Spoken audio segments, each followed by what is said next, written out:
गंध संपला तरी सुगंध दरवळत राहावा, असं व्यक्तिमत्व कैलासवासी अनंत पाटील अर्थात ताऱ्याचे गुरुजी आणि यांच्या शोकसभेच्या निमित्तानं आपण सारेच जण त्यांना श्रद्धांजली आदरांजली वाहण्याकरता या नितरस गावचे विद्यार्थी आपण सर्व या ठिकाणी उपस्थित आहात. खरं तर माणसाचं आयुष्य हे उमलणाऱ्या फुलासारखं असतं. दिवसभर त्यांनी सुगंध देत दरवळत देत राहायचं आणि संध्याकाळी कोंबळून पुन्हा मातीत मिसळून जायचं, असं माणसाचं आयुष्य आहे. जन्माला आल्यानंतर मोठं व्हावं, कौटुंबिक विशिष्ट जबाबदाऱ्या कौटुंबिक जबाबदाऱ्या आपल्या खांद्यावरती याव्या आणि संसारामध्ये वावरत असताना संसार करत असताना कधी हे आयुष्य संपून जातं हे माणसाला कळत नाही.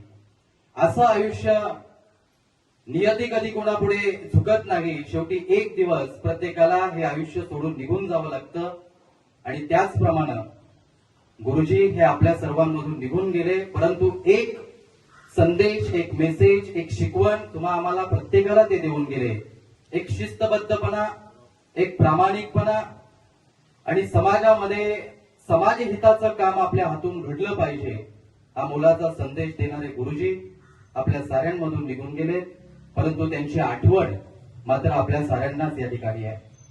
आणि म्हणून आज नितलस गावामध्ये गेली 12 वर्ष ज्यांनी सेवा दिली आणि 12 वर्ष सेवा देत असताना विद्यार्थी घडले, उभे केले, बहरवले, फुलवले आणि गुरुजी जाण्याची बातमी कळाल्यानंतर प्रत्येक विद्यार्थ्याच्या डोळ्यामध्ये पाणी होतं. निश्चितपणानं गुरुजींनी केलेल्या या कार्याची पोचपावती असं या ठिकाणी म्हणावं लागेल. कारण आयुष्यामध्ये अनेक माणसं असतात जी जगतात, स्वतः करता जगतात, स्वस्वार्था करता जगतात, परंतु